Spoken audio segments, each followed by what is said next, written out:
Okay, here in this fish pond, this is where I grew up, right in this area. I got to tell you about friendship.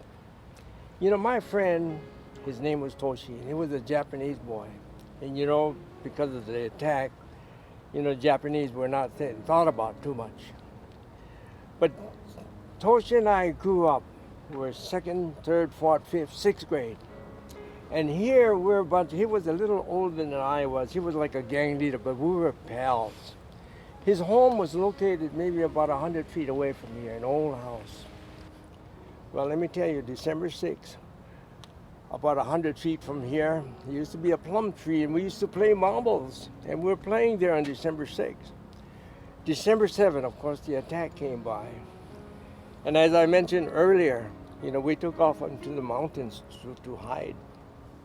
And when we came back, the first thing I came back for was running across the railroad track and going by the plum tree and looking for my friend Toshi. Toshi, where are you? No answer.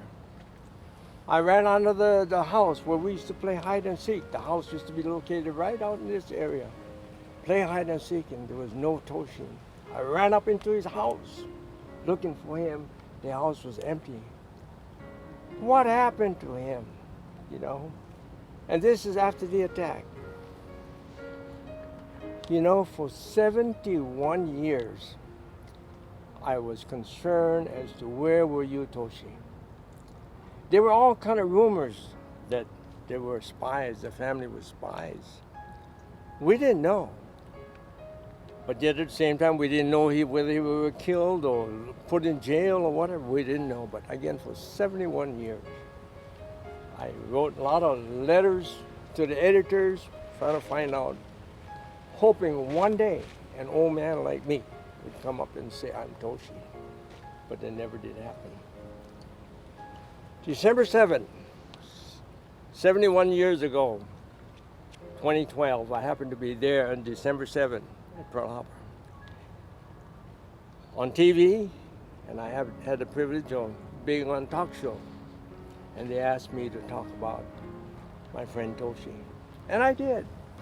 And I was so shocked and so surprised that a phone call came and said, you're talking about my dad. Wow, I tell you, I was speechless. I was crying. I couldn't say anything. I was just shocked. December 14, I asked him, where's your dad? And you know what he said? He died. So I asked him, where is he buried? He said, up in the hills in Kaneohe. So on December 14, I went up to the grave, walked up in the hill that evening, and finally found his grave. And when I got there, I looked on the headstone, and sure enough, that was Toshi's. And it was kind of drizzling, but I stood there, so silently, with tears in my eyes. I finally said, Toshi, I finally found you after 71 years. So now I just want to say, so long, my friend, and goodbye.